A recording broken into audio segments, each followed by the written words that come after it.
This is the second day, and an eager air of expectancy as the Emu Bay Company prepares to roll from the sheds its showpiece. The buffers link up, but what sort of engine is this?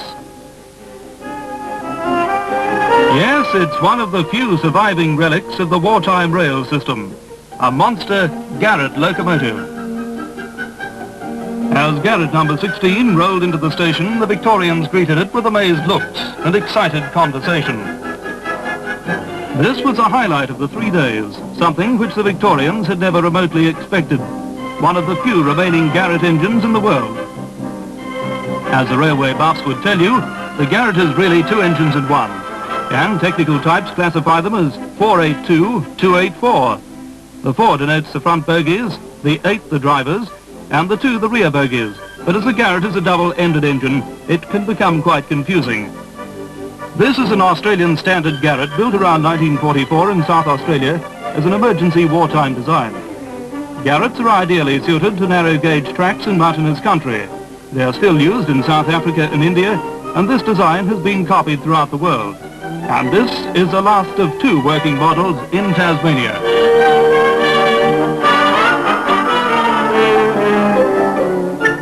If you were the maiden tied to the railway track in a melodrama, this would be your view of the garratt. And a wallaby gets this view of the engine. The garratts were not popular locomotives with train crews. The driving cabin was uncomfortable. They were great jolting beasts and ate up fuel and water with all the enthusiasm of a monstrous steel glutton. Where train crews cursed the name garratt, today's enthusiasts faithfully recorded the engine on movie film and tape recording.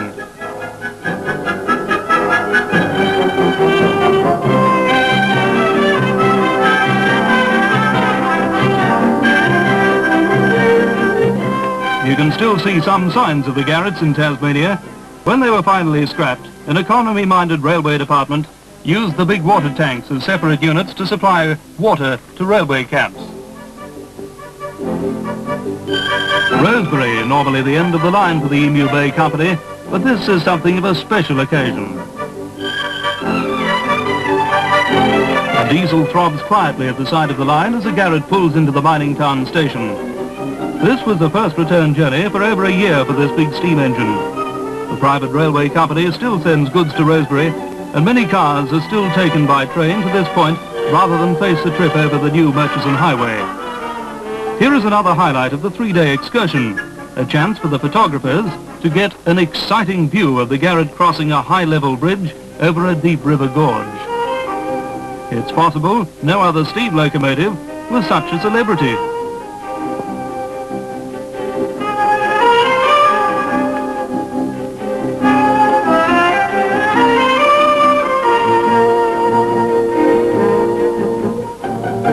The Emu Bay Railway is a tribute to courage and perseverance. One of the most amazing railway engineering feats ever attempted. The line runs through swamp, over deep chasms, through bush, and sweeps across matted button grass plains. Zeehan is the last stop, the finale for the West Coast Railway. Today the rails rust in the rain and sun, and the once bustling goods yard lies almost empty of engines and rolling stock.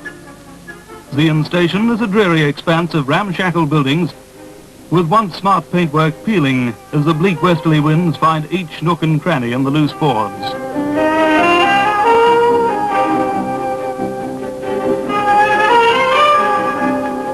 The end of the line for G16, just as it was the end of the line many years ago for Zeehan, a prosperous, thriving mining town.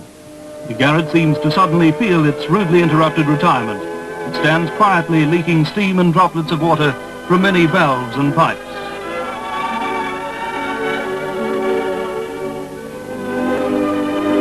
Zeehan, the end of the line for many when the mines closed down.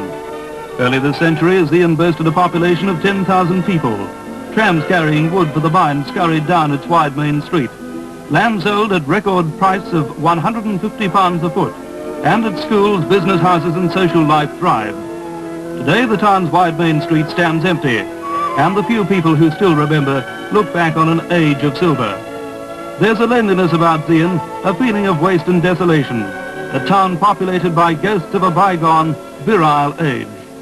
Zeehan and the end of the line, perhaps a fitting epitaph for G16, the end of the line for the last train.